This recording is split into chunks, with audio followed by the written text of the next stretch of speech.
चलिए देखिए भैया, आज अब हम शुरू करते हैं। कल मैंने हाइब्रिडाइजेशन डिफाइन किया था क्या होता है। अब मैं शुरू कर रहा हूँ आपका थोड़ा सा कुछ शॉर्टकट तरीके बताते हैं कि हाइब्रिडाइजेशन को आप कंपाउंड को देख करके ही डिफाइन कर सकें, ठीक है, कि कैसा हाइब्रिडाइजेशन होगा। देखिए पहले हम ऑर्गेनिक का हाइब्रिडाइजेशन डिफाइन करते हैं, ठीक है ना। ऑर्गेनिक कंपाउंड में किसी भी पर्टिकुलर एटम का हाइब्रिडाइजेशन आपने निकालना है तो कैसे निकालेंगे, उसके लिए आपका एक फॉर्मूला ये होता है हाइब्रिडाइजेशन इंडेक्स, ठीक है। ये इक्वल टू होता है भैया number of sigma bond plus number of LP lone pair. चलिए पहले इसको लिख लेते हैं, number of negative charge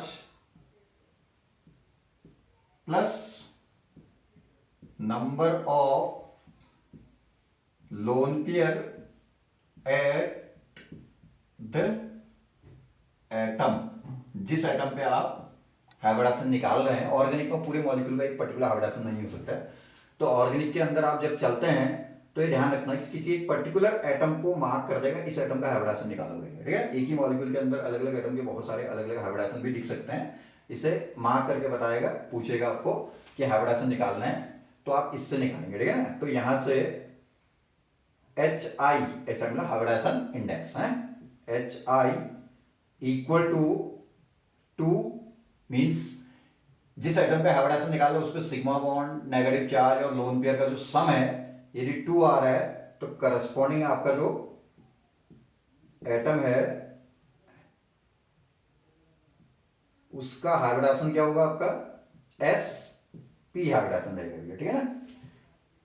then अब वैसे तो हम बता रहे हैं ना, टॉपिक के अंदर बताया कि आपका दो हाइब्रिड ऑर्बिटल है तो 2 सिग्मा बनेगा, तो 2 सिग्मा बनेगा तो sp हाइब्रिडाइजेशन होगा, ठीक है। तो वहां से भी चल सकते हैं, लेकिन ये एक ज्यादा इजी तरीका है। फी है तो sp2, 4 है तो sp3 हाइब्रिडाइजेशन। तो ये करस्पॉन्डिंग हाइब्रिडाइजेशन इंडेक्स की जो वैल्यू है उसके अकॉर्डिंग करस्पॉन्डिंग हाइब्रिडाइजेशन आ जाएगा, पढ़िए। अब जो 2-4 में एग्जांपल्स दिखाता हूं आपको, देखिए CH3O CH3, इस एटम पे कितने सिग्मा, 2 सिग्मा दिख रहे हैं, ठीक है ना। प्लस नेगेटिव चार्ज नहीं लिखा हुआ ऊपर में तो 0, प्लस सीक्वेंशियल है, पहले सिग्मा फिर नेगेटिव फिर लोन पेयर। अब लोन पेयर पे आएंगे तो देखिए ऑक्सीजन के वैलेंस में कितना इलेक्ट्रॉन होता है, 6 ग्रुप का मेंबर है, तो जो एटम जिस ग्रुप को बिलोंग करता है उसके वैलेंस में उतना इलेक्ट्रॉन, तो 6 इलेक्ट्रॉन में से 2 सिग्मा है तो इसका मतलब 2 इलेक्ट्रॉन तो 2 सिग्मा क्रिएट करने के लिए प्रोवाइड कर चुका है, तो बचे कितने इलेक्ट्रॉन, 4। तो 4 इलेक्ट्रॉन से कितना लोन पेयर बनेगा भैया, 2 लोन पेयर, तो ये टोटल कितना आ जाएगा, सम 4। सो हाइब्रिडाइजेशन विल बी sp3, ठीक है। sp 1 s 3 p, टोटल कितना हो गया 4, ठीक है ना। ऐसे देखिए दूसरा एग्जांपल दिखाते हैं, देखिए CH3C triple bond CCH3। Suppose आपका ये एक एटम है,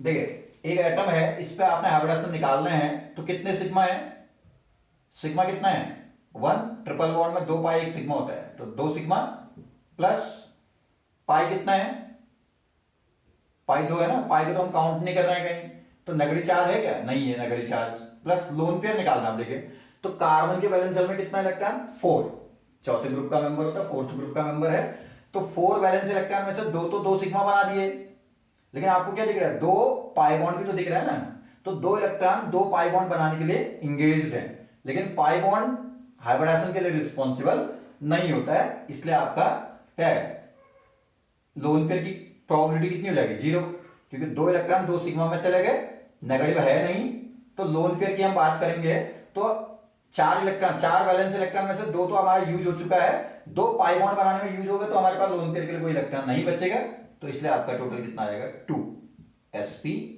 हाइब्रिडाइजेशन, ठीक है। ऐसे ही देखिए ये है,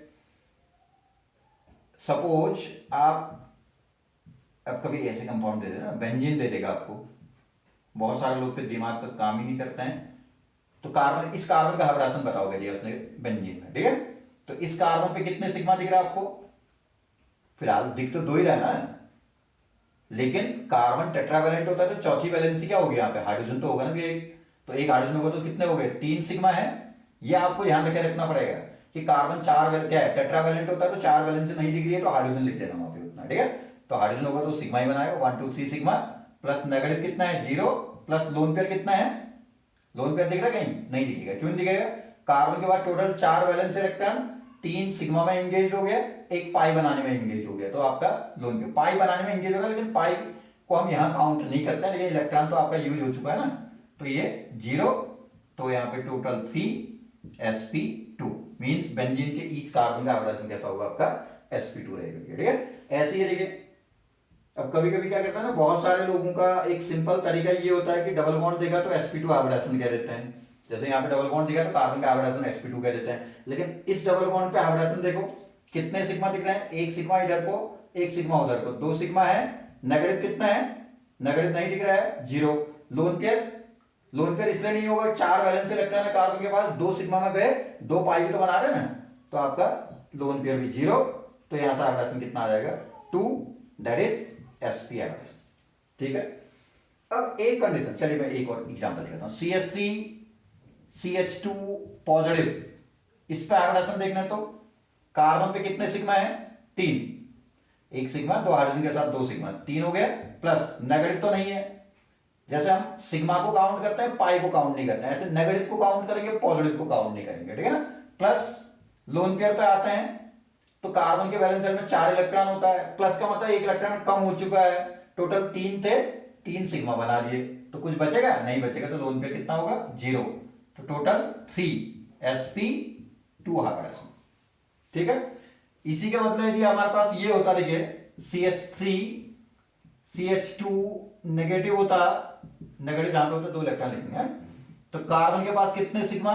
3, 2 H के साथ एक इधर को सिग्मा दिख रहा है, प्लस एक नेगेटिव चार्ज है भैया, इलेक्ट्रॉन 2 लिखेंगे यहाँ पे, नेगेटिव का मतलब क्या? तो एक अपना इलेक्ट्रॉन, एक एक्स्ट्रा आया, एक्स्ट्रा आया तभी तो नेगेटिव चार्ज आया ना, तो आपका एक नेगेटिव चार्ज, 4 नेगेटिव चार्ज एक ही कहेंगे, प्लस लोन पेयर काउंट करेंगे तो देखिए कार्बन के पास 4 होते हैं, प्लस होने पर एक कम हो जाता था 3, तो माइनस होने पर एक बढ़ जाएगा, कितना हो जाएगा? 5 में से 3 इलेक्ट्रॉन 3 सिग्मा में एंगेज्ड हो गए, और एक नेगेटिव है, तो जहां पे नेगेटिव लिखा वहां पे इलेक्ट्रॉन कितने लिखे हैं? 2, तो एक नेगेटिव जहां पे होगा तो वहां पे 2 इलेक्ट्रॉन एंगेज हो गए हैं, तो कितना हो गया? 5 के 5 एंगेज हो गए, तो लोन पेयर 0, तो टोटल 4 sp3 हाइब्रिडेशन, ठीक हो गया। अब मैं कुछ केस को आपको ऐसे दिखाता हूं, ये एक थोड़ा सा, इतना मेरे ख्याल में कोई कंफ्यूजन नहीं है, एक थोड़ा सा कंडीशंस को आप याद करेगा, मैं आगे जाकर के आपको कहीं जब रेजोनेंस या मीजोमेरिक इफेक्ट कंसेप्ट को डिफाइन करूंगा कहीं, तो आपको वहां एक्सप्लेन कर दूंगा क्यों ऐसा हो रहा है। किसी भी स्पीशीज में CH2 double bond CH, CH2 negative है, ये कंडीशन को दिमाग में रखिएगा। नेगेटिव चार्ज के रिस्पेक्ट में, जहां पे नेगेटिव चार्ज है उसके रिस्पेक्ट में सेकंड एंड थर्ड पोजीशन, इसको 1 कंसीडर करो तो 2 3 पोजीशन पे, यदि डबल बॉन्ड है या ट्रिपल बॉन्ड है, मल्टीपल बॉन्ड, ठीक है, तो उस समय नेगेटिव चार्ज को भी आप काउंट नहीं करेंगे, या लोन पेयर क्या है, लोन पेयर होगा तो उसको भी काउंट नहीं करेंगे। जैसे इसमें नेगेटिव 2 3 पे डबल बॉन्ड है, तो इसमें नेगेटिव नहीं गिनेंगे, केवल हम क्या नहीं गिनेंगे, उसमें सिग्मा गिनेंगे। कितना हो गया सिग्मा? 3 सिग्मा, एक सिग्मा है 2 H के साथ 3 सिग्मा, नेगेटिव 0, लोन पेयर 0, ठीक है। लोन पेयर क्यों 0? कार्बन के पास 4 होते हैं, एक नेगेटिव का मतलब 5 हो गए, तो 3 तो सिग्मा में हमारे यूज हो गए, बचे 2 ये नेगेटिव में, उसको लेकिन हमने काउंट नहीं कर रखा है, ठीक है ना। तो टोटल कितना हो जाएगा इसमें? 3 sp2। ये ध्यान रखना बस कि नेगेटिव या लोन पेयर के रिस्पेक्ट में सेकंड थर्ड पोजीशन पे डबल बॉन्ड है या ट्रिपल बॉन्ड है, तो नेगेटिव या लोन पेयर को आपने हाइब्रिडेशन में काउंट नहीं करना, उसमें खाली जस्ट ये नंबर ऑफ सिग्मा काउंट कर लो, बस इससे काम चल जाएगा। जैसे ये ना, ये देखिए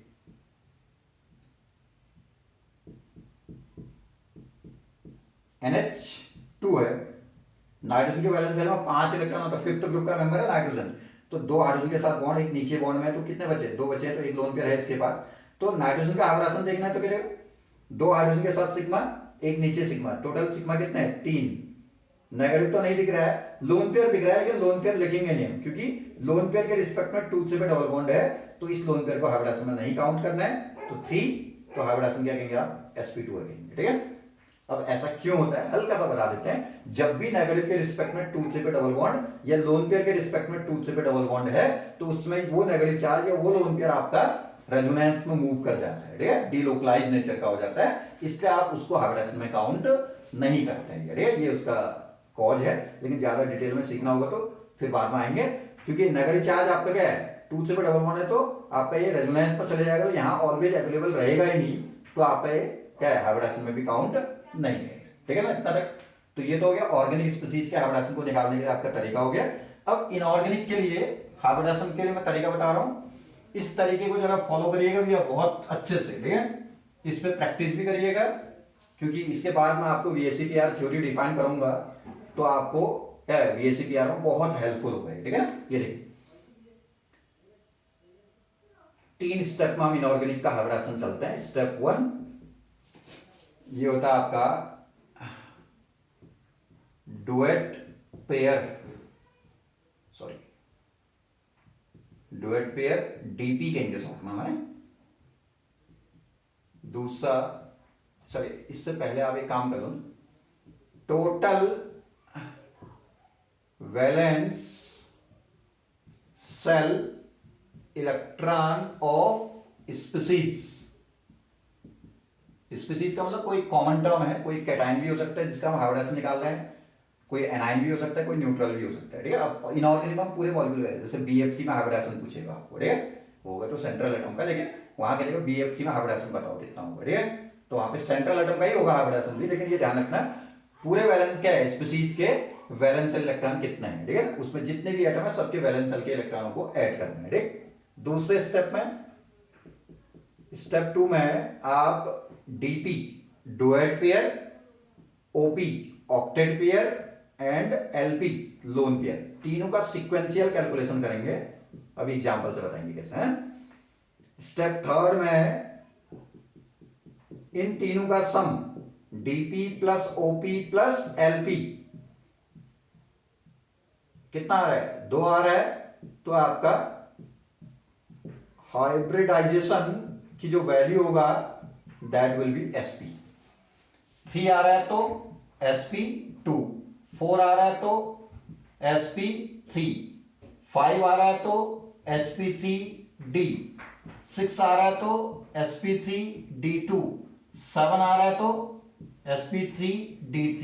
ये सारे हाइब्रिडेशन है, ठीक है। इसके अलावा एक और हाइब्रिडेशन होता है वैसे ना dsp2 होता है, लेकिन dsp2 नॉर्मल केमिस्ट्री में नहीं आएगा, ये कोऑर्डिनेशन केमिस्ट्री में ही ये हाइब्रिडेशन देता है। उसके अलावा सारे हाइब्रिडेशन हमने इंक्लूड करते हैं इसके अंदर, ठीक है ना। तो देखिए नॉर्मल इनऑर्गेनिक केमिस्ट्री का हाइब्रिडेशन ये रहेंगे, तो आपका वो काउंट कर लेना, 2 है तो 1s1p है, 3 है तो 1s2p है, 4 है तो 1s3p है, 5 है 1s3p 1d है, ऐसे बढ़ते जाएगा आपका, ठीक है। अब एग्जांपल से आप समझेंगे तो ज्यादा इजीली समझ में आएगा, ठीक है। सपोज XeF4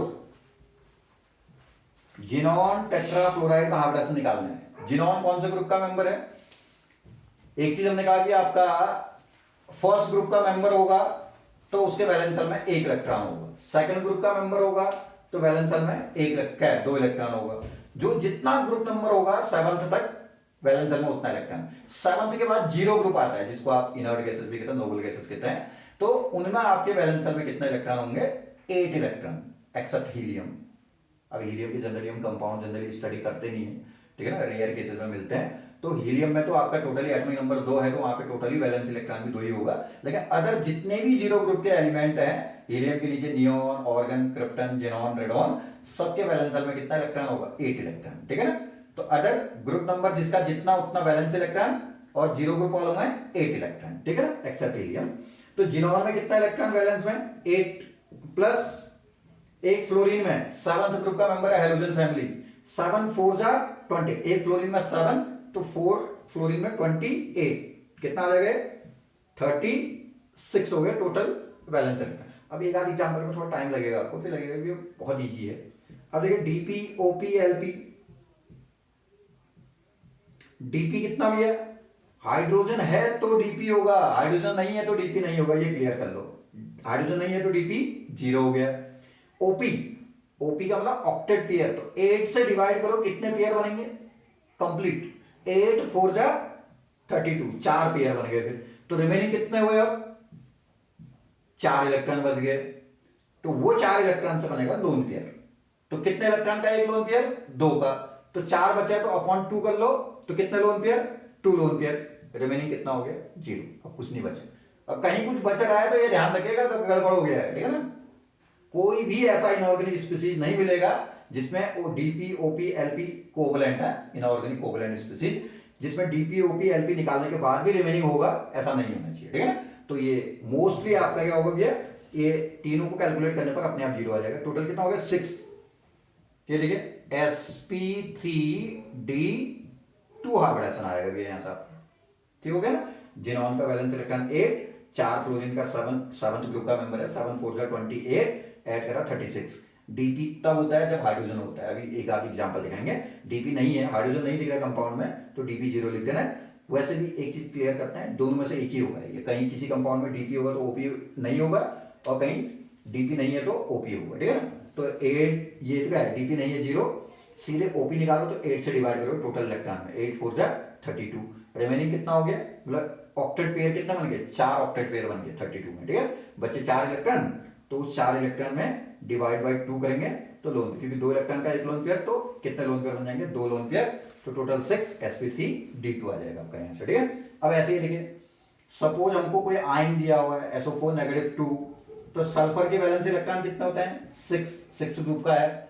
ऑक्सीजन के वैलेंस में भी 6 इलेक्ट्रॉन, 6 4 24 प्लस 2, जितना नेगेटिव चार्ज होगा उतना एक्स्ट्रा ऐड करना, जितना प्लस होगा उतना रिड्यूस कर लेना। ये टोटल कितना आ गया? 32।